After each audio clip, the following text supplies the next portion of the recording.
नमो भगवते वासुदेवाय। ओम नमो भगवते वासुदेवाय। ओम ज्ञानतिमिरान्धस्य ज्ञानाञ्जनशलाकया चक्षुरुन्मिलितं येन तस्मै श्रीगुरवे नमः। श्रीचैतन्यमनोभीष्टं स्थापितं येन भूतले स्वयं रूपा कदामयं ददाति स्वपदान्तिकम्। जय श्री कृष्ण चैतन्य प्रभु नित्यानंद श्री अद्वैत गदाधर श्रीवासादि गौर भक्तवृंद। हरे कृष्णा कृष्ण कृष्ण हरे हरे, हरे राम राम राम हरे हरे। हरे कृष्णा। पिछले कई समय से हम लोग मिल नहीं पाए थे, इसलिए हम वैष्णव बिहेवियर का जो चर्चा हम कुछ समय से कर रहे थे, उसी चर्चा को आगे बढ़ाते हुए रिलेशनशिप में वैष्णव बिहेवियर का किस प्रकार से हमारा व्यवहार होना चाहिए, उसकी चर्चा हम कर रहे थे, जिसमें हमने शायद 4 या 5 अंग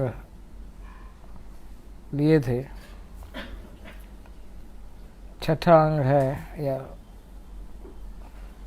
आगे इसका महिमा बताया था, लेकिन हम संक्षेप में अगर उसको देखें तो वैष्णव में 3 श्रेणियाँ होती है, कनिष्ठ, मध्यम और उत्तम। और इन तीनों जो श्रेणियां है, उसमें श्रद्धा के विकास के आधार पर व्यक्ति का आध्यात्मिक विकास होता है, और उसी विकास के आधार पर वो कनिष्ठ, मध्यम या उत्तम के लक्षण प्राप्त करते हैं। कलयुग में और विशेष करके आज के समय में अत्यधिक जो भक्त है वो कनिष्ठ की श्रेणी में आते हैं। कनिष्ठ उसे कहते हैं जो भक्त का श्रद्धा कमजोर होता है। कई बार ये प्रश्न होता है कि किस चीज़ में श्रद्धा कमजोर होता है, तो उनका श्रद्धा कृष्ण कर्म के प्रति कम होता है। भक्ति के अनुकूल कार्य जो होते हैं, जैसे सुबह 4:30 बजे उठ करके या 5 बजे उठ करके माला का जप करना, ग्रंथों को पढ़ना, शास्त्र में जो वाणी बताई गई है, कृष्ण कहते हैं कि जो अगर तुम मेरी शरण में आओगे तो मैं तुम्हारे सारे कर्मों को ले लूँगा। और जब भगवान कहते हैं कि अगर तुम मेरा निरंतर चिंतन करोगे तो मैं तुम्हें हृदय से बुद्धि प्रदान करूँगा, तदामि बुद्धि योगम तम, बुद्धि योग प्रदान करूँगा। तो ऐसे कई सारी बातें हैं भगवद गीता में।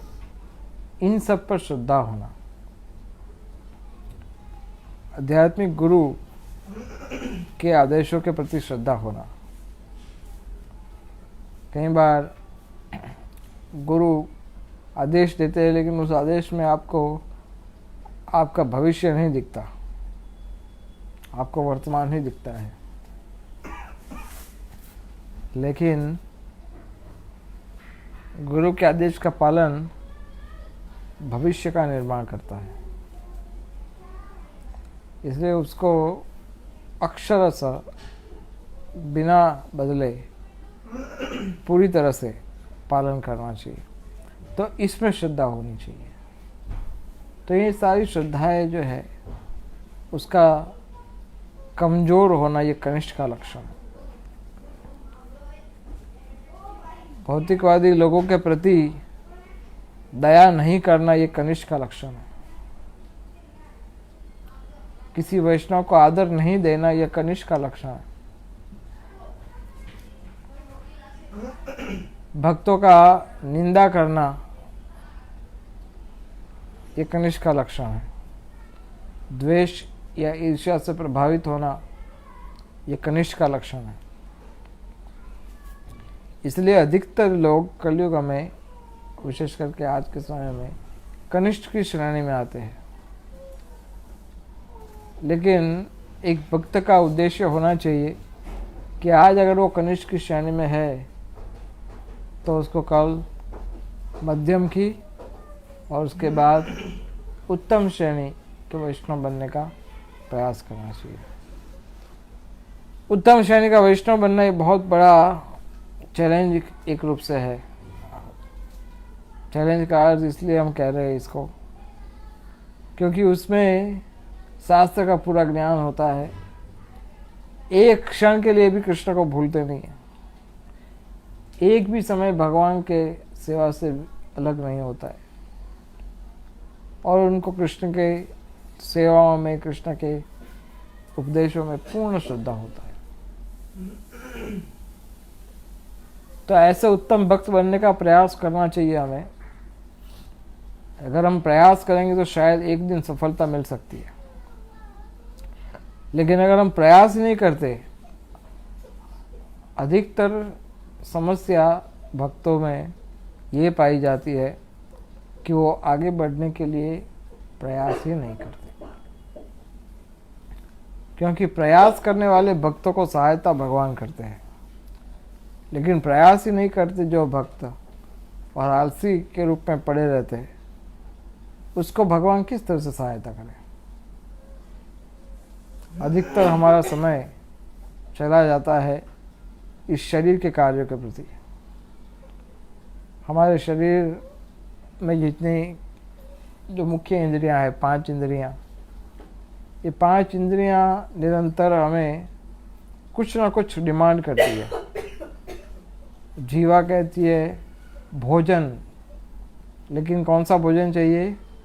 बहुत ही स्वादिष्ट भोजन। कुछ लोग तो खाने के लिए ही जीते हैं, है ना। Some people they just live to eat. लेकिन शास्त्र के आधार से देखा जाए तो केवल हमें भगवान को भोग लगाया हुआ प्रसाद ही खाना चाहिए और कुछ नहीं खाना चाहिए। इस तरह से सारी इंद्रियां कुछ ना कुछ डिमांड करती है। आंखें कहती ये दिखाओ, कान कहता ये सुनाओ, जीवा कहती ये बोलना है वो बोलना है, हाथ पांव कहता है कि इधर जाना है उधर जाना है, ये इनको स्पर्श करना है ये स्पर्श करना है। तो परिणाम क्या आएगा? अधिकतर हमारा जो समय है वो इस इंद्रियों के कार्यों के प्रति समर्पित होता है। जैसे इस संसार में रहते हैं जनरली जो लोग, उनका अगर पुरुष है अधिकतर केस में, तो उनका अधिकतर समय जाता है धन उपार्जन करने में। धन तो आप सोचिए 8 घंटा 10 घंटा आपको इस संसार के जो तुच्छ भौतिक ऑब्जेक्ट्स है उसके साथ रहना पड़ता है, जिसमें धन का उपार्जन करना होता है, भौतिकवादी लोगों से संपर्क रखना पड़ता है। तो उन भक्तों को देखना चाहिए कि क्योंकि उनका संपर्क अधिकतर भौतिकवादी लोगों से होता है, इसलिए उस भक्त को अपने आप की सुरक्षा स्ट्रांग बनानी चाहिए, शील्ड लगा करके जाना चाहिए। कवच कैसे होता है? कवच सुबह के समय पे ध्यान से 16 माला का जप करना और शाम को आकर के ग्रंथों को पढ़ना या सत्संग करना भक्तों के साथ, या ही सुनना कथा भगवान के मुख से। तो ये कवच है, कवच sandwich. Morning is protected, evening is protected. बीच का समय आपका जाता है धनोपार्जन में और सेवा और सारे कार्यों में। तो इससे कम से कम आपका मन जो है वो कृष्ण भावना से विचलित होने से बच जाएगा। कभी कभी जब माया का प्रभाव बढ़ जाता है, कल ही मैं सुन रहा था एक प्रवचन, तो कृष्ण भक्ति बदसूरत हो जाती है और माया जो है वो खूबसूरत हो जाती है ना। माया बड़ी खूबसूरत दिखती है अरे वाह, इतना सुंदर। भौतिक जो इंद्रिय भोग है उसके प्रति मुंह से लार टपकती है और सोचते हैं कि कितने कितने युगों के बाद, कितने सालों के बाद आज मुझे भौतिक सुख प्राप्त करने का अवसर मिला है। और अगर जब कृष्ण भक्ति का प्रभाव बढ़ता है, भक्तों की संगति बढ़ती है, तो बाद में फिर माया बदसूरत लगती है और कृष्ण भक्ति खूबसूरत लगने लगती है कि कहाँ कचरे में पड़ा था मैं, क्या विष्टा खा रहा था, शुकर का मल की तरह विष्टा, ऐसे गंदे नाली के कचरे में मैं सुख ढूंढ रहा था। लेकिन सुख तो परम पवित्र भगवान के श्री चरण कमल में है, ये सुख तो कभी कभी जब ये प्रभाव बढ़ता है या घटता है, इस आधार से हमारा झुकाव माया के प्रति या कृष्ण के प्रति बढ़ जाता है। एक चीज़ हमेशा ध्यान रखना चाहिए, अगर आप सही में सुखी होना चाहते हो, सही में सुखी होना चाहते हो, तो भौतिक दृष्टि से सुखी होने का प्रयास छोड़ दो। जब भी आप सुखी होने का प्रयास करोगे आपको कष्ट आएगा, इसलिए सुखी होने का प्रयास छोड़ दो। जैसे ही आप सुखी होने का प्रयास छोड़ोगे, सुख आपके पास आएगा। ये संसार का नियम है। इसलिए कृष्ण भावनामृत के कार्य में लगना यही एकमात्र उत्तम कार्य माना जाता है। कृष्ण कर्म कैले सर्व कर्म कृता होय। ये विश्वास होना चाहिए कि मैं कृष्ण भक्ति का पालन करूँगा तो बाकी सारा मेरा जीवन का जो डोर है, मेरे जीवन का जो गाड़ी है, वो भगवान संभालेंगे। ये विश्वास होना चाहिए। अधिकतर केसेस में ऐसा भी देखा जाता है कि हम कृष्ण भक्ति में जुड़े हैं, दीक्षा लिए हैं या लेने वाले हैं, 16 माला का जप भी करते हैं, लेकिन हमारे आचरण में, हमारे चेतना में आध्यात्मिकता की कमी होती है। हमारा आध्यात्मिकता तभी जागरूक होता है जब हम किसी भक्त के संपर्क में आते हैं। जैसे ही भक्त के संपर्क में से दूर चले जाते हैं, हमारा मन जो है वो भौतिक विषयों के प्रति आसक्त रहता है और निम्न श्रेणी के विचारों में व्यस्त रहता है। जैसे पशु होता है, भैंस, कुत्ता, बिल्ली, ये लोग, इन लोग का विचार क्या होता है? एक ही, वो उनका सोचने का तरीका एक ही होता है, भोजन कहाँ पर है। राइट? आप कुत्तों को देखोगे तो उनका सबसे महत्वपूर्ण जो कार्य दिन का होता है वो भोजन कहाँ पर है, वो ढूंढते हैं। अगर उनको भोजन की सुविधा प्राप्त हो जाए, कहीं से मिल जाए, तो दूसरा खोज होता है इंद्रिय भोग कहाँ पर है। दूसरा खोज उनका ये होता है। जब इंद्रिय भोग उसका समाप्त हो जाए, तब फिर से भोजन की तलाश में। और इस बीच में कभी कभी अपने छोटा सा देश बनाता है, अपना छोटा सा इलाका बनाता है, उस मोहल्ला होता है, मोहल्ले का मालिक वो होता है। उस मोहल्ले में अगर आपने पाँव रख दिया तो खबरदार, अगर आपका व्हीकल होगा आपके पीछे पीछे भी दौड़ेगा। हालांकि उसको भी पता है कि उसके पीछे दौड़ने से कोई फ़ायदा नहीं होने वाला, व्हीकल के पीछे दौड़ने से उसको कुछ नहीं मिलने वाला, फिर भी वो दौड़ता है।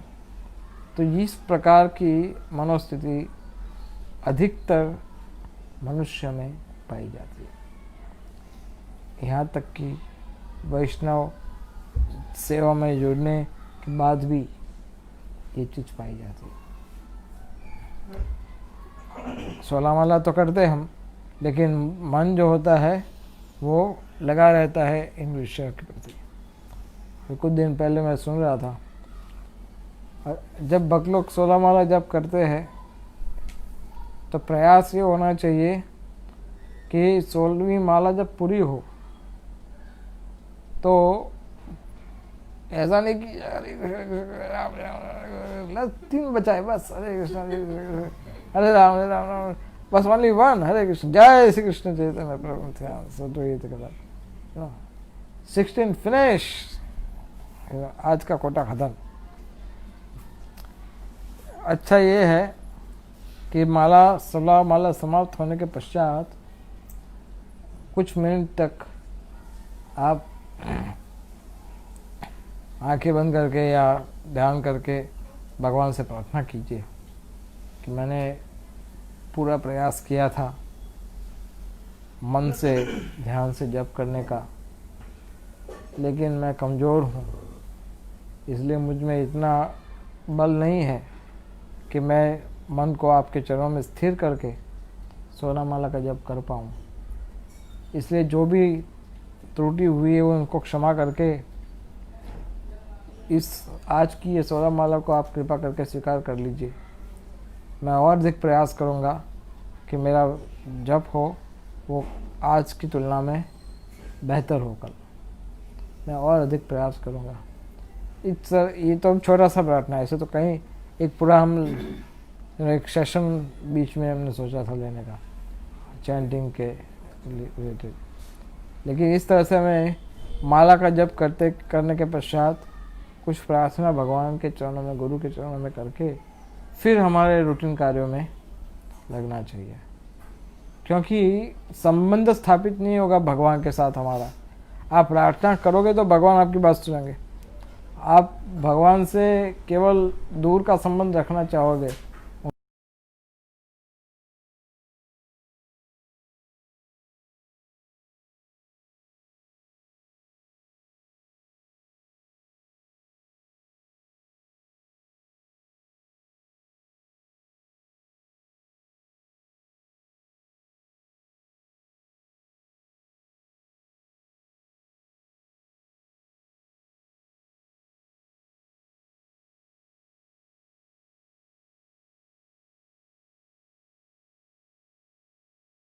रहो। तो वैष्णवों को अपने बिहेवियर को इस तरह से शेप देना चाहिए कि जो शास्त्र के आधार पर होना चाहिए। सबसे, चाहे वो कनिष्ठ हो, मध्यम हो या उत्तम हो, उसका सबसे महत्वपूर्ण कर्तव्य होना चाहिए कि वो विनम्र बनने का प्रयास करे। विनम्रता एक ऐसा गुण है जिससे आप स्वयं भगवान को भी आकर्षित कर सकते हो। जितना भक्ति में आप प्रगति करते हो उतना अधिक विनम्र आप बनते हो। जनरली विनम्रता का कसौटी तब होता है जब आपका मिथ्या अहंकार आपको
अगर आप रास्ते से गुजर रहे हो तो क्या आप किसी वृद्ध को आदर देते हो कि नहीं देते? देते हो कि नहीं देते? तो बचपन में आपके पेरेंट्स ने आपको सिखाया था, राइट, कि बेटा चाहे कोई भी बूढ़ा व्यक्ति हो, चाहे आप पहचानते हो या नहीं पहचानते हो, कोई भी बूढ़ा व्यक्ति हो, उस व्यक्ति को आदर देने का प्रयास करो, राइट। Simple culture. तो इस तरह से जो हमारे हमसे उम्र में बड़े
आदर को डिजर्व नहीं करते। इसलिए इस प्रकार की मनोभावना नहीं रखनी चाहिए, इस प्रकार का विचार नहीं रखना चाहिए। वैसे हम है भी कौन, हमारी अपनी क्या स्थिति है?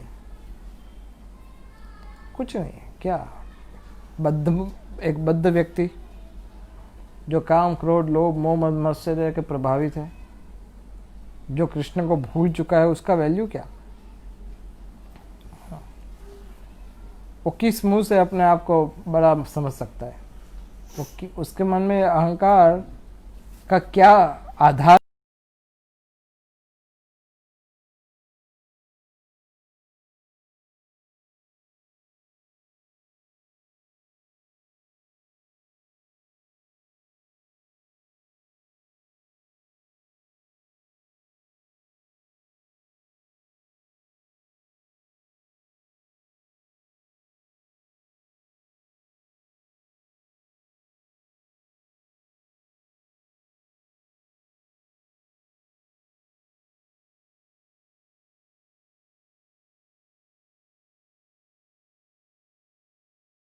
कर सकता हूँ, ना मेरे गुरु को प्रसन्न कर पाया हूँ। अब ऐसा व्यक्ति किस चीज का अहंकार कर सकता है? किस चीज का अहंकार? उसको वो व्यक्ति दूसरे व्यक्ति को अपने से कम कैसे मानेगा? क्योंकि वो जानता है कि मैं स्वयं कितना नीच हूँ।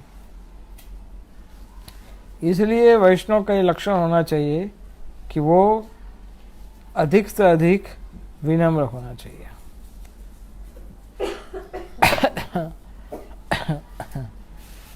कभी कभी वरिष्ठ भक्त जो होते हैं, वो जो नए भक्त होते हैं उनको आदर देते हैं, राइट?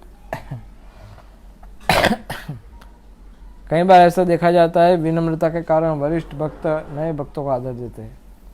तो नया भक्त अगर ये सोचने लगे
भगवान को ऑब्लाइज किया, अनुग्रहित किया, अर्थात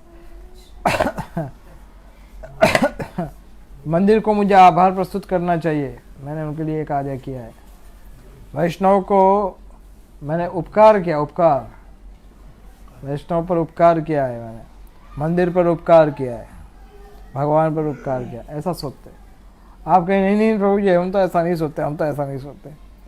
लेकिन ध्यान से देखा जाए तो सेवा करने वाला व्यक्ति मोर और लेस, कम से कम या ज़्यादा इस प्रकार की वृत्ति से ग्रसित होता है। वो ये नहीं समझ पाता कि आप कितना भी सेवा करोगे, कृष्ण के लिए कुछ भी नहीं है उसका वैल्यू।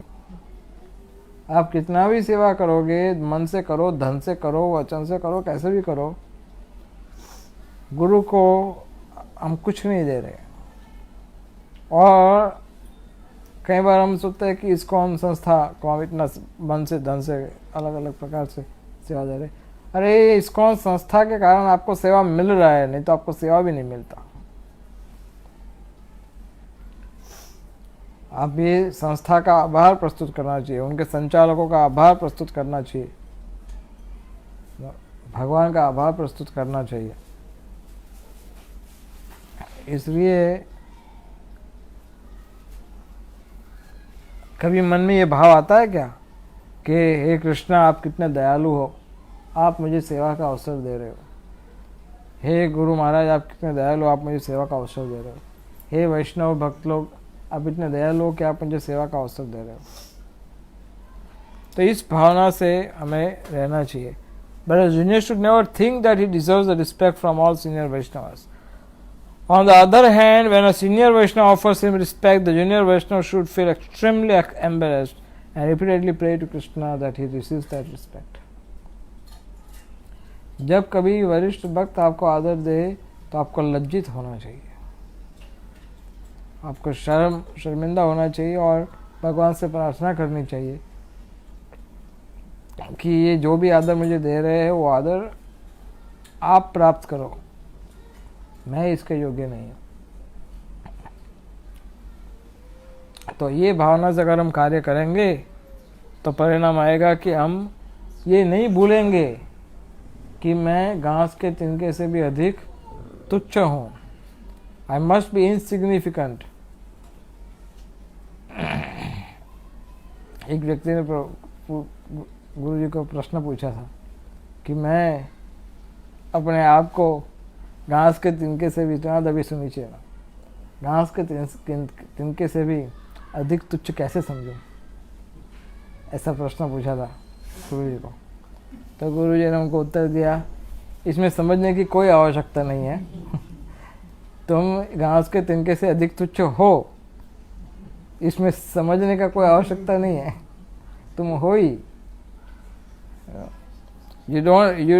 आपको ये सोचने की आवश्यकता नहीं है कि मैं घास के तिनके से अधिक तुच्छ कैसे बनूं। अरे भाई, तुम हो ही तुच्छ, उसमें बनने की कोई आवश्यकता नहीं है। तो इसलिए ये नहीं सोचना चाहिए कि हाँ त्रिनादपि चैतन्य महाप्रभु ने बताया है, त्रिनादपि सुनीचे न तरोरपि, मन अपने आप को घास के तिनके से अधिक तुच्छ समझना चाहिए। अरे तुम क्या समझोगे, तुम ऑलरेडी तुच्छ हो। हाँ, आप थोड़ा साक्षात्कार होगा अपने आप का कि वास्तव में आईना आपके सामने आएगा कि यार मैं तो इतना तुच्छ हूँ। मैंने आपको बताया तुच्छ होने के कारण कौन से है ना। अभी आपको थोड़ी देर पहले बताया कौन से कारण है तुच्छ होने के। मैं गुरु की आज्ञा का पालन नहीं कर पा रहा हूँ। अभी तो गुरु की आज्ञा के ढंग से पालन नहीं कर पा रहा हूँ। फिर काम, क्रोध, लोभ, मोह से ग्रस्त। ये 6 प्रकार के शत्रु हो तो मेरे सामने जैसे स्वामी की तरह पे खड़े रहते हैं। फिर मैं हमेशा कृष्ण का चिंतन नहीं कर पाता हूँ। मैं अभी भी वैष्णव का द्वेष करता हूँ, वैष्णव का निंदा करता हूँ। फिर कृष्ण का स्मरण नहीं कर पाता, भगवान का चिंतन नहीं कर पा रहा हूँ, 24 घंटा भूल जाता हूँ। इससे बड़ा नुकसान क्या हो सकता है? एक किसी व्यक्ति का इससे बड़ा नुकसान क्या हो सकता है कि वो कृष्ण को भूल जाए? इससे बड़ा कोई नुकसान हो सकता है? और ये नुकसान हम रोज बेयर करते हैं, रोज ये नुकसान हम हमारे सिर पे डालते हैं। कितना बड़ा भारी नुकसान है। कृष्ण को भूल जाना ये कितना महान नुकसान है। और ये भूलने में जो सबसे महत्वपूर्ण कार्य कराता है, जो भुलाने में, कृष्ण को भुलाने में जो सबसे महत्वपूर्ण कार्य है, किसका है? वो है काम का। ये आपको कृष्ण को भुलाने में पूरा कोई कसर बाकी नहीं छोड़ते कृष्ण को भुलाने के लिए। इसलिए वैष्णव का ये लक्षण आ जाए कि एक क्षण के लिए भूलना मीन्स समस्याओं की सुनामी का सामना करना। कितनी सारी समस्या हम अपने जीवन में झेलते हैं। मन से कहीं समस्या आती है, शरीर से समस्या आती है, कभी बीमार हो जाते हैं, कभी ये दर्द है वो दर्द है, कभी मन से चिंतित रहते हैं, कभी किसी ने कुछ बोल दिया, किसी ने कुछ कह दिया, कभी चीज़ हमारी इच्छा से अनुसार नहीं हुई। ये सारी समस्याएं जो हो रही है, इसका मूल कारण यही है कि हम रोज कृष्ण को भूलते हैं, रोज भूल जाते हैं कृष्ण को। और भूलते इसलिए सुनामी सामने आती है, समस्याओं की।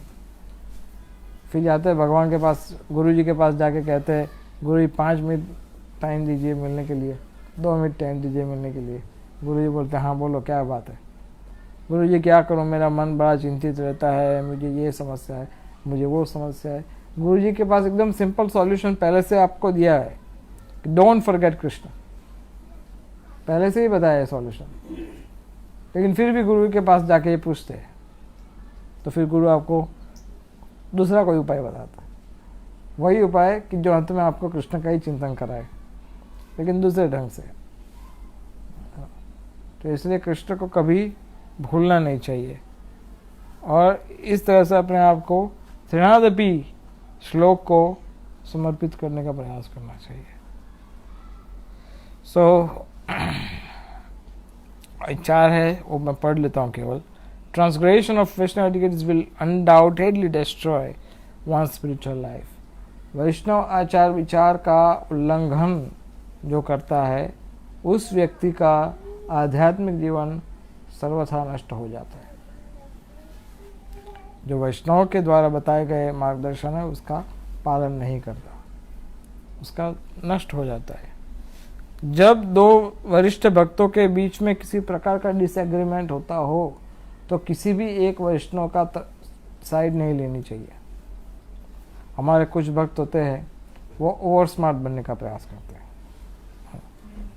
ओवर स्मार्ट, एक वरिष्ठ भक्त तो दूसरे वरिष्ठ भक्त के साथ किसी बात को लेकर के एग्री नहीं है या आपस में उनका अच्छा संबंध नहीं है, अनबन है किसी भी कारण से, तो वो नया भक्त होकर के उसमें इतना बुद्धि भी नहीं है, वो इतना मैच्योर भी नहीं है, उसका अपना आध्यात्मिक जीवन भी इतना ठीक नहीं है, व्यवस्थित नहीं है, और वो दोनों का मिलाप करने का प्रयास करेगा। 2 वरिष्ठ भक्तों को मैं मिला के रखूँगा, क्रांतिकारी हूँ मैं, परोपकारी हूँ, दोनों को आशीर्वाद देना होगा मैं, दोनों पर कृपा बरसाऊंगा।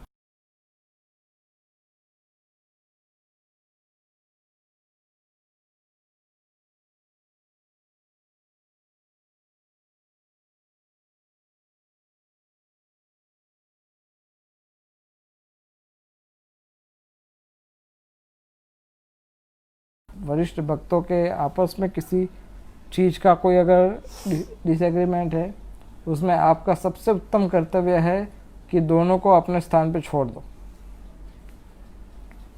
आप किसी का साइड, किसी का पक्ष मत लो, आप केवल उसी का पक्ष लो कि जो प्रभुपाद से जुड़ा हुआ है, आप उसी का पक्ष लो कि जो अपने गुरु को आदेश का पालन कर रहा है, और किसी व्यक्ति का पक्ष लेने की कोई आवश्यकता नहीं। फिर आध्यात्मिक गुरु का पालन, उनका आदर हमेशा भगवान की तरफ होना चाहिए, और जो नए भक्त होते हैं उन पर हमेशा दया करना चाहिए, और जो अपराधी है, वैष्णव का अपराध करता है, गुरु का अपराध करता है, ऐसे लोगों से दूर रहना चाहिए। तो इस प्रकार से कुछ संक्षिप्त में हमने आपको बताया। नेक्स्ट टाइम आपको आगे का श्रील प्रभुपाद के कुछ लेटर्स में से पढ़ के सुनाएंगे। Stop here. कोई प्रश्न है तो बताइए।